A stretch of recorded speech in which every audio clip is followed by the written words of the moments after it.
Authorities say the search for Taylor Wright is ongoing. She is 5 feet 6 inches tall with brown hair.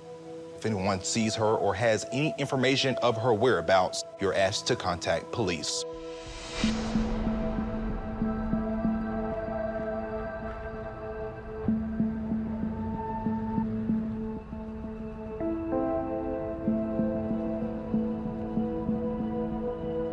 Taylor's girlfriend, Cassandra Waller, said, "Hey, my girlfriend who's living with me hasn't come home. I'm just concerned about her welfare." Cassandra said it wasn't normal for Taylor to just come up missing and not respond in text messages or phone calls. According to Cassandra, the day Taylor Wright disappeared, her friend Ashley MacArthur picked her up at approximately 10 a.m. They were going to run some errands. And then Taylor, at the end of the day, vanished.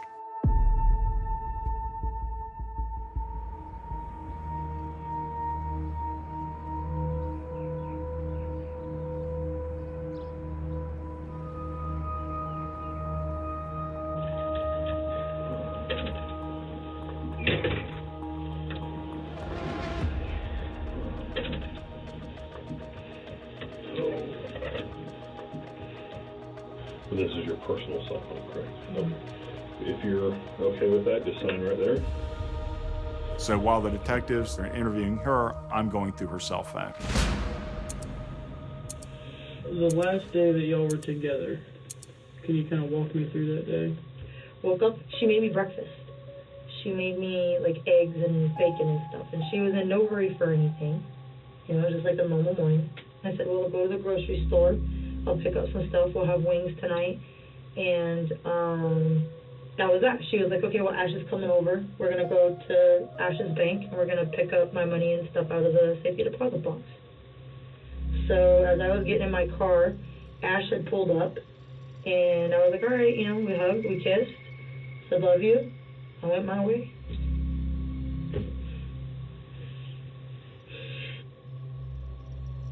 Any other plans, errands they had to run? No. But when Taylor wouldn't text me back, I texted Ash, and I was like, Ash, like, where are you guys at? Because I thought that they were just going to run to the bank. That's the only thing I knew of that day.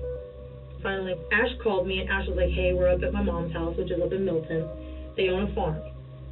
She was like, you know, Taylor's broke down and cried twice today. I'm like, what is going on?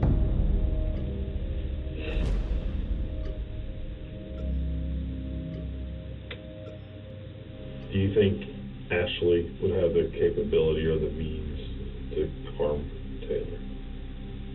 I don't know that well. I can't answer that. I don't know.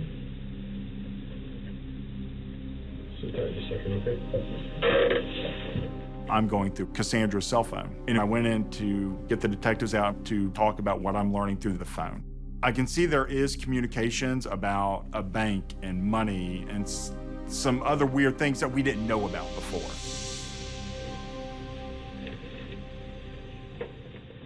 Hey, can I tell you something else that you're thinking about? Just because it's bothering me sitting in here and I'm just... What you got?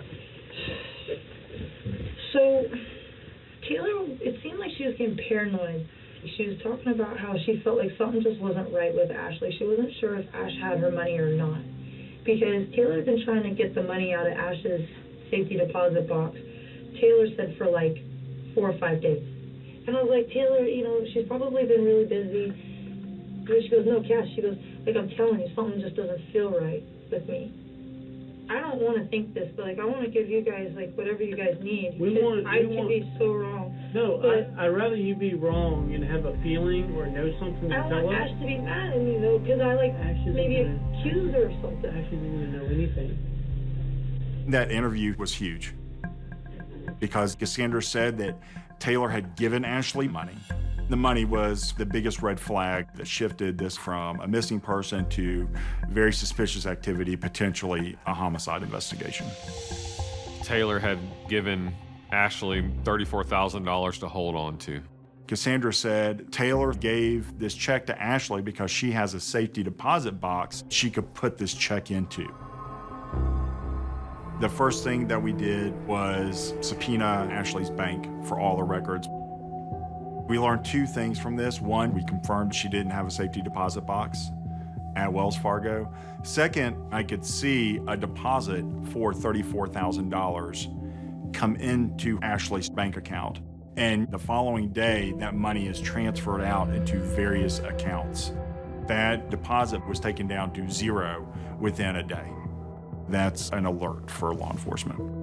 Also, when we got a copy of the cashier's check and looked at the signature on the back, it did not match any of Taylor Wright's signatures on other checks that she had cashed.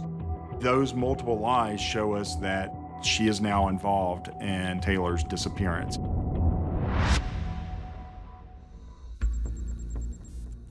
Cell phone data showed Ashley never went to Milton, Florida. Actually, she was 30 miles away in Cantonment. During the investigation, we learned that Ashley's family had a second farmhouse in Cantonment, right in the middle of where that cell phone was at for those hours. Before we ask you any questions, you have the right to remain silent. Anything you say can be used against you in court. You understand that?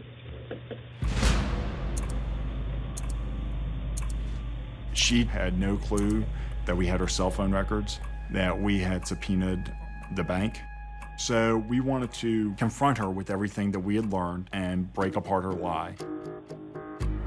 We decided to search the Cantonment property simultaneously with the interview, because if we did find Taylor, that's another thing that we could confront her with and also arrest her at the same time. The ultimate goal is to get her to confess and tell us what took place. Do you have any ideas, anyone that we can go talk to? I don't know, other people that we've already talked about. Has your mind changed at all? Do you feel any different? Have you thought about any other ways that this could have went down? Not really. Have you ever had to sign her name to a check? To deposit it? No. Do you recall how much the cashier's check was for? I think 30-something thousand, 33, 34. And she or you deposited that? I deposited that. I actually deposited all of the checks for her.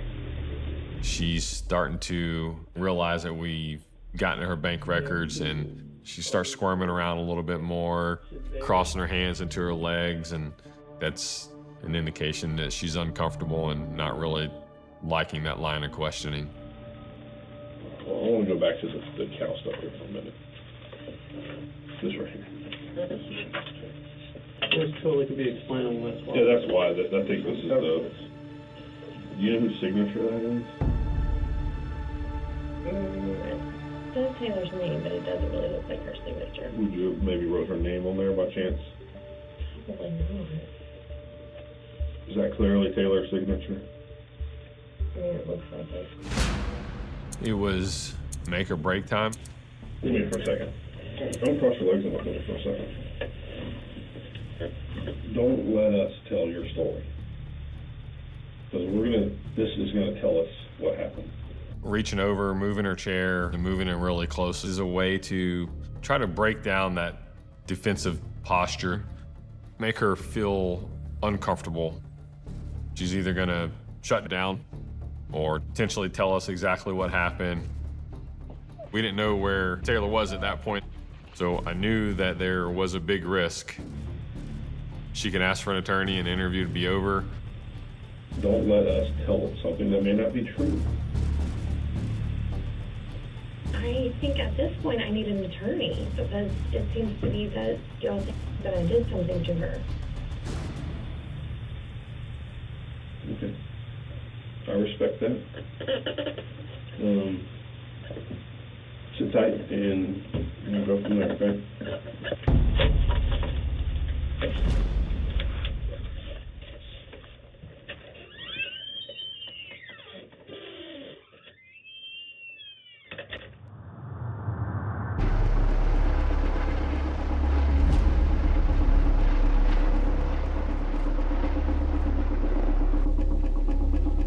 A couple hours into the search, officers noticed an area that had some foliage on it that didn't really match And when they moved the bushes and the branches, they could see what they thought was a human skull sticking up in a mix of what appeared to be potting soil and concrete. After we found the skull, we were able to put the skeletal remains together, and we actually found a necklace that Taylor had. That moment, I knew it was her. We could see that on the back of the skull, there was a bullet hole. So we knew that she had been shot in the back of the head.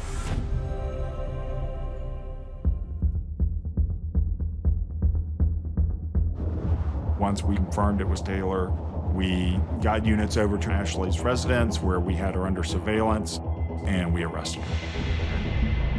What we believe happened was Ashley took Taylor up to the farm up in Cantonment, shot her in the back of the head, buried her in a shallow grave, covered her body up with a mixture of concrete and potting soil, and left her. I believe Ashley MacArthur felt backed into a corner because she did not have the money to give back to Taylor, and the only option she saw was to get rid of Taylor Wright.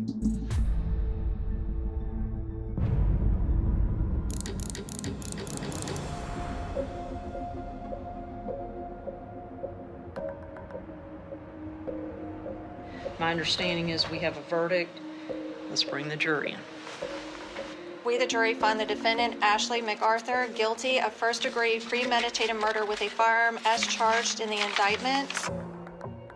When it all came together, it was clear beyond a reasonable doubt that Ashley was guilty.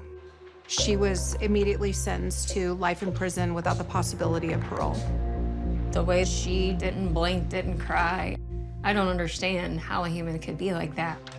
Such an evil person.